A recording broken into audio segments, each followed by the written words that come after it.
നമസ്കാരം. റാഫ്റ്റോ ക്രിക്കറ്റിലേക്ക് അവർക്കും സ്വാഗതം. IPL കഴിഞ്ഞാലുടൻ നമ്മൾ അന്താരാഷ്ട്ര ക്രിക്കറ്റിന് ആവേശത്തിലേക്കാകും. അഫ്ഗാനിസ്ഥാനുമായിട്ടാണ് ജൂൺ മാസത്തിലെ പരമ്പരയുള്ളത്. ഒരു ടെസ്റ്റിൻ്റെ ഒരു കളിയുണ്ട്, അതായത് വൺ ഓഫ് ടെസ്റ്റ് ഉണ്ട്.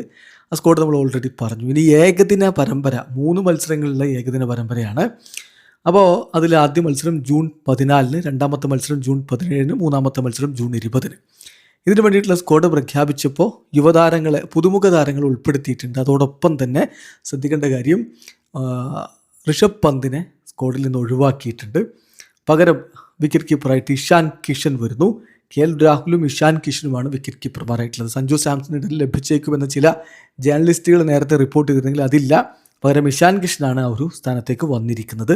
പുതുമുഖ താരങ്ങളായിട്ട് പ്രിൻസ് യാദവ്, ഗുർനൂർ ബ്രാർ, ഹർഷ് ദ്യൂബെ എന്നിവർ അവരുടെ മെയ്ഡൻ ODI കോളപ്പ് ലഭിച്ചവരായിട്ടുണ്ട്. അതോടൊപ്പം തന്നെ പ്രമുഖ താരങ്ങൾ, നമ്മുടെ ഹിറ്റ്മാനും വിരാട് കോഹ്ലിയും ഒക്കെ സ്ക്വാഡിലുണ്ട്. നോക്കാം നമുക്ക് ആരൊക്കെയാണ് ഏകദിന സ്ക്വാഡിലുള്ളതെന്ന്. ക്യാപ്റ്റൻ ശുഭ്മൻ ഗില്ല്, പിന്നെ രോഹിത് ശർമ്മയുടെ കാര്യത്തിൽ സബ്ജക്റ്റ് ടു ഫിറ്റ്നസ് എന്ന് പ്രത്യേകം BCCI അറിയിച്ചിട്ടുണ്ട്. ഫിറ്റ്നസ് തെളിയിച്ചാലാണ് അദ്ദേഹം സ്ക്വാഡിലുണ്ടാകുക. Then Virat Kohli, Shreyas Iyer vice captain, അതുകൂടി ശ്രദ്ധിക്കണം. വൈസ് ക്യാപ്റ്റനായിട്ട് ശ്രേയസ് അയ്യരാണ്.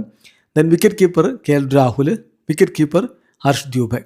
ഹാർദിക് പാണ്ഡ്യ സ്ക്വാഡിലുണ്ട്, അദ്ദേഹവും സബ്ജക്റ്റ് ടു ഫിറ്റ്നസ് ആണ്. Then Nitish Kumar Reddy, Washington Sundar, Kuldeep Yadav, Arshdeep Singh, Prasidh Krishna, Prince Yadav, Gurnoor Brar, Harsh Dubey. ഇതാണിപ്പോൾ പ്രഖ്യാപിച്ചിരിക്കുന്ന ഏകദിന സ്ക്വാഡ്. എന്തായാലും അടുത്ത ഏകദിന വേൾഡ് കപ്പിനായിട്ടുള്ള ഒരുക്കങ്ങൾ ഇവിടെ തുടങ്ങുകയാണ്.